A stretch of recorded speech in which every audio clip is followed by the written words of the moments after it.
Hi, everybody. It's me, Clint McElroy, a.k.a. Doc Curmudgeon for Doc Curmudgeon Saves Comics, as we work our way through the new DC Rebirth, not a reboot, but a serious change.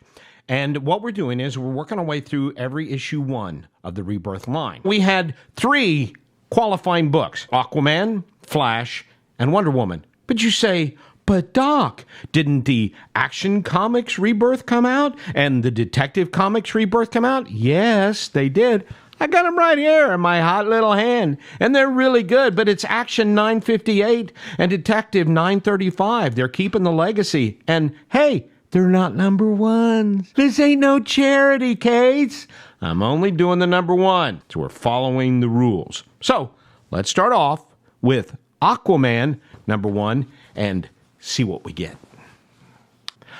By the way, for those of you who are not numerically challenged, yeah, I know, we already had an Aquaman number 1. That was Rebirth Aquaman number 1. This is Aquaman Rebirth number 1.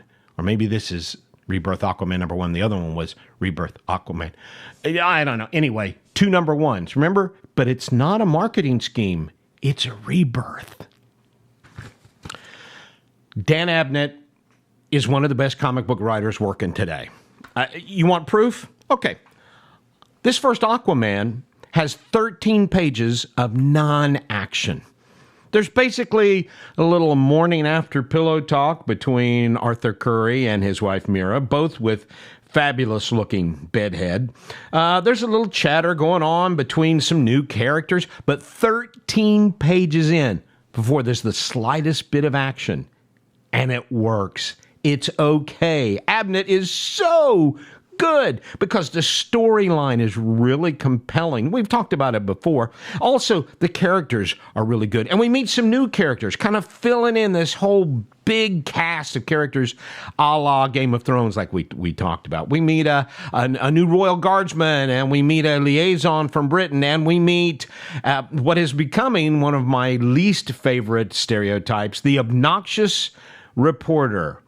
And yeah, it's slowly replaced really evil preachers and priests in my book. But it's a beautiful book, too. The dynamics, the art by Brad Walker and Andrew Hammerman, it is absolutely gorgeous. It's full of dynamic action because once the action hits, it's pretty cool action to see. And I want to tell you right now, a pissed off Aquaman is the best kind of Aquaman. Yeah, we need to go with that. All right, let's take on the Flash. Rebirth Flash number 1, or Flash Rebirth number 1. I don't know what they're calling this. The title of it is Deus Ex Machina. Now, that's a theatrical term.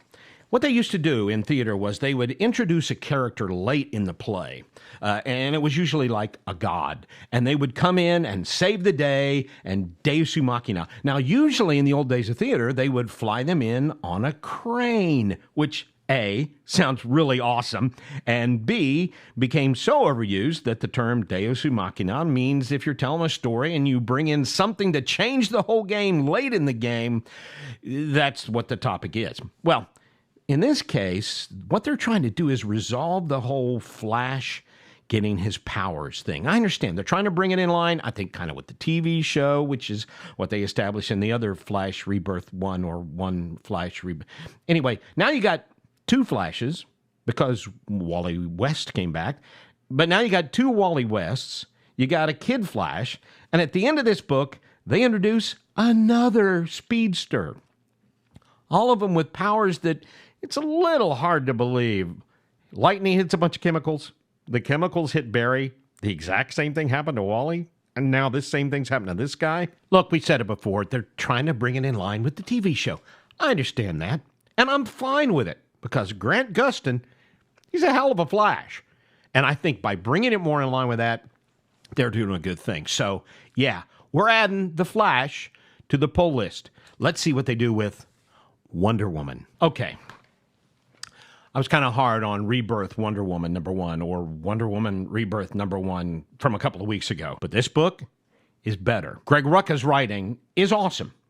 Once again, we go the entire book with Wonder Woman doing a basically one-woman show. There's no dialogue, only a monologue of her lines, which hopefully is going to end really soon. But in this instance, it cuts away to a lot of other scenes, which is probably more backstory for Wonder Woman, what she's going to do. Now, for instance, we are kind of establishing the old trope of Steve Trevor is going to get in trouble and she's going to come in and save him, which is fun. But Trevor and Etta makes a return. They're in completely different roles. And that story is really interesting as Wonder Woman goes on this vision quest or whatever it is. Let me tell you something. This book is beautiful. Liam Sharp's art is fantastic. And I would never recommend a book just for the art. But in this case, while I know Rucka is taking his time with the story, the art moves it forward. It keeps you watching. So while I was really down on Wonder Woman Rebirth #1, for Rebirth Wonder Woman #1, I assume, yeah, I'm giving you a tentative yes. But let's get the story action with Wonder Woman moving a little bit faster, okay? So our first batting 1,000 week, because all three, I'm giving a thumbs up to all three of the Rebirth books. Aquaman, Flash, and Wonder Woman. So Wonder Woman kind of pulls it out in the 9th inning with a walk-off double. We'll say walk-off double. So next week, more #1s, more Rebirth. I got to go read these comics that I didn't review for you. Sorry. Got to follow the rules. See you next time.